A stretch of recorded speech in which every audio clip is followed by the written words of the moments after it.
And the big question, which is what matters to us practically, is whether it makes a difference in the outcome of the animal, whether they feel better, whether they live longer. And this is another Kaplan-Meier curve, which shows that when we give them a new class of drugs used for diabetes, the mice live dramatically longer, almost as well as giving them captopril, a standard drug, which is basically frontline treatment in heart failure. So what I imagined after we saw this data was that at some point, we would want to test diabetes drugs in children for a number of reasons. These studies are highly unlikely to be done in adults in the foreseeable future. The reason why is that, and it's quite controversial, some of these drugs have side effects in adults that are highly likely to happen in children. For example, if you read the newspaper, a few years ago there was a huge controversy about a class of drugs called the thiazolidinediones, where Stephen Nissen, a cardiologist at the Cleveland Clinic, said that patients who took these drugs, patients with diabetes, had an increased risk of heart attacks, which is a disease of the blood vessels.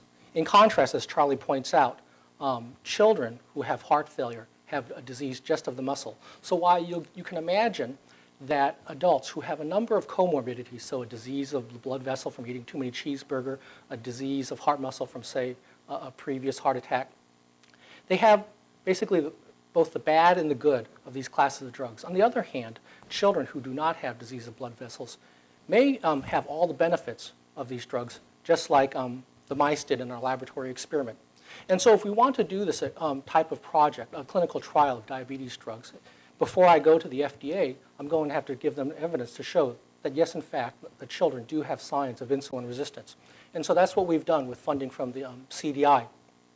In very preliminary data, we already know that about 25% of children who have heart failure have signs of insulin resistance.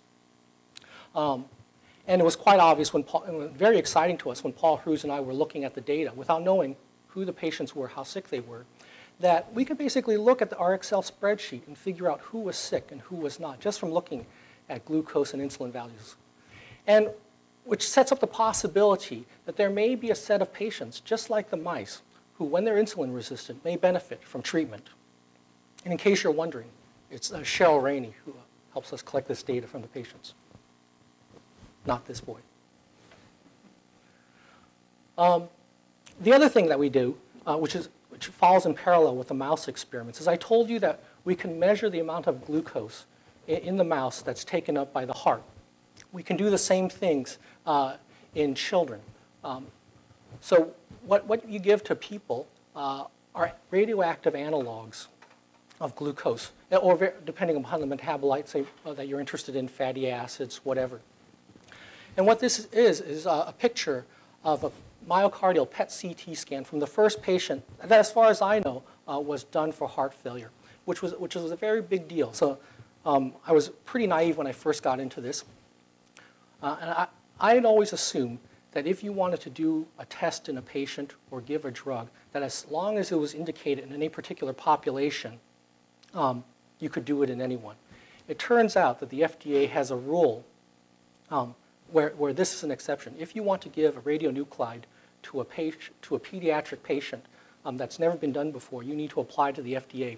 And so we had to FedEx, basically a 10-pound application showing, proving that we can do this, why we want to do it, discuss the risks and benefits, et cetera. And so I think few people, and this was work done by, filling out the application done by Dr. Groppler and his group, something that probably wouldn't be done elsewhere in the world. So that he's an example of another magnanimous faculty member here, which is really very exciting, I think. And so what it shows is a PET scan where you can see the radioactive tracer being taken up by the heart here. This is a CT scan, which gives you the anatomic landmarks. You can superimpose these pictures here to see that the left ventricle here is taking up more glucose. And we have a set of heart failure patients. We're collecting also patients with structurally normal hearts, so patients who children who get these scans as part of their evaluation for tumors. So tumors also take up glucose, and most of the children we see whom we recruit as normals have normal cardiac function, so that's nice for us. So the conclusions so far from this study are that the failing myocardium, the heart muscle, tries to upregulate glucose, which seems probably not just to be a mechanism to increase energy efficiency in the heart, but that somehow contributes directly to relaxation of the heart so that it can get ready for the next heartbeat. In end-stage heart failure, insulin resistance develops.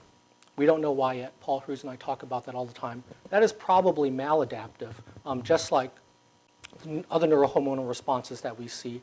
And treatment of that with diabetes drugs clearly helps, at least in the animal model.